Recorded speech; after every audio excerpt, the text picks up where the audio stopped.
Hi అండి, తెలుగు కథల ప్రపంచంకు స్వాగతం. ఇవాళ ఏకాగ్రత అనే మరో కథను వినేద్దామండి. సుల్తాన్పురి అనే రాజ్యాన్ని అహ్మద్ పాషా అనే చక్రవర్తి పరిపాలించేవాడు. అతడు చాలా దైవభక్తుడు. రోజుకు నియమం తప్పకుండా 5 సార్లు నమాజు చదివేవాడు. ఆ రాజధాని నగరంలో గల మసీదు చాలా పాతది.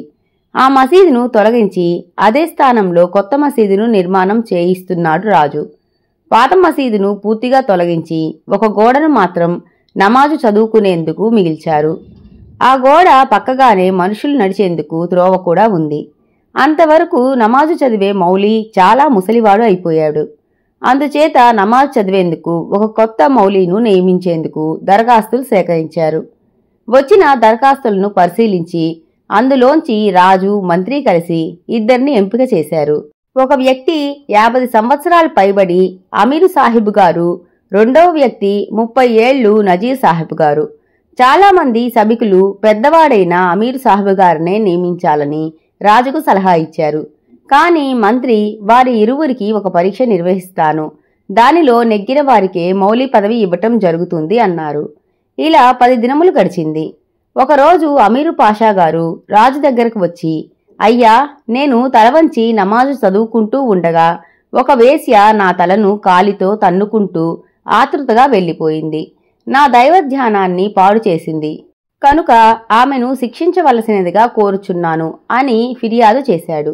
అప్పుడు మంత్రి నజీర్ సాహిబ్ గారి వైపు తిరిగి, మీరు కూడా ఆయన పక్కనే కూర్చొని నమాజ్ చేస్తారు గదా, మరి ఆమె మిమ్మల్ని తన్నుకుంటూ వెళ్ళలేదా అని అడిగాడు. నజీర్ సాహెబ్ గారు రాజు ముందుకొచ్చి ఇలా అన్నాడు, ప్రభు, నేను రోజూ నమాజు చదివే సమయంలో నా మనసంతా అల్లాపైనే నిలిచి ఉంటుంది. ఈ ప్రపంచంలో ఏమి జరుగుతుందో నాకు తెలియదు. అందుచేత నేను ఏమీ గమనించలేదు అని అన్నాడు. అంతలో సభలోని 4 సభికులు రాజు ముందుకు వచ్చి, ప్రభు, ఆ వేశ్య నమాజు చేసే ఈ 2 మౌలీలను తన్నుకుంటూ వెళ్ళింది.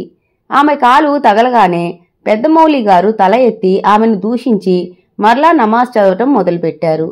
చిన్నవాడైన నజీర్ సాహెబ్ గారు మాత్రం ఏమాత్రం కదలలేదు. అతని ఏకాగ్రత ఏమాత్రం చెదరలేదు. ఈ చర్యను పరిశీలించమని మంత్రిగారే మమ్మల్ని నియమించారు అని చెప్పారు. మంత్రి రాజువైపు చూసి, ప్రభు, నేను ఈ 2కి ఈ పరీక్ష పెట్టాను. ఏకాగ్రతతో నమాజు చదివే నజీర్ సాహెబ్ గారినే మౌలీగా నియమించడం మంచిది అని సలహా ఇచ్చాడు. కొత్త మసీదు నిర్వహణకు ఏకాగ్రత ప్రార్థన చేసే నజీర్ సాహెబ్ గారినే మౌలిగా నియమించాడు రాజు. సభికులందరూ మంత్రి తెలివిని కొనియాడారు. ఇంతటితో కథ కంచికి మనం ఇంటికి. ఈ కథ గనక మీకు నచ్చినట్లయితే లైక్ చేసి, షేర్ చేసి, కామెంట్ చేసి మన ఛానల్కి సపోర్ట్ చేసేయండి ఫ్రెండ్స్. ఇక ఉంటానండి, బై బై.